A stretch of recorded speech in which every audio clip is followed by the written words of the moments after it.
Hi friends, ಇವತ್ತು ನಾನು ಸಿಂಪಲಾಗಿ ಒಂದು ವೆಜ್ ರೋಲ್ ಮಾಡಿದೆ ಡಿನ್ನರ್ಗೆ. ಏನಂದರೆ ಕಡಾಯಿಗೆ ಎಣ್ಣೆ ಹಾಕ್ಕೊಂಡು ಆನಿಯನ್ ಹಾಕ್ಕೊಂಡು ಚೆನ್ನಾಗಿ ಫ್ರೈ ಮಾಡಿಕೊಂಡೆ. ಗೋಲ್ಡನ್ ಬ್ರೌನ್ ಥರ ಆಗಿದ್ಮೇಲೆ ಸ್ವಲ್ಪ ಶುಂಠಿ ಬೆಳ್ಳುಳ್ಳಿ ಪೇಸ್ಟ್ ಹಾಕ್ಕೊಂಡೆ. ಖಾರ ಎಲ್ಲ ನಿಮ್ಮ ಖಾರಕ್ಕೆ ತಕ್ಕನಂಗೆ, ಓಕೆ.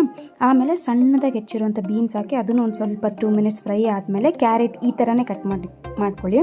ಅದನ್ನು ಒಂದು ಸ್ವಲ್ಪ ಫ್ರೈ ಮಾಡಿ ಸ್ವಲ್ಪ ಸಾಲ್ಟ್ ಹಾಕ್ಕೊಳ್ಳಿ, ಬಿಕಾಸ್ ಸಾಸಲ್ಲೆಲ್ಲ ಸಾಲ್ಟ್ ಇರುತ್ತೆ, ಅದಕ್ಕೋಸ್ಕರ. ಆಮೇಲೆ ಒಂದು ಟೊಮ್ಯಾಟೊ ಹಾಕ್ಕೊಂಡು ಮ್ಯಾಶ್ ಆದಮೇಲೆ ಚಿಲ್ಲಿ ಫ್ಲೇಕ್ಸು, ಆರಿಗೇನೋ, ಪೆಪ್ಪರ್ ಪೌಡರು, ಖಾರದ ಪುಡಿ ಹಾಕ್ಕೊಂಡು ಫ್ರೈ ಮಾಡ್ಕೊಳ್ಳಿ.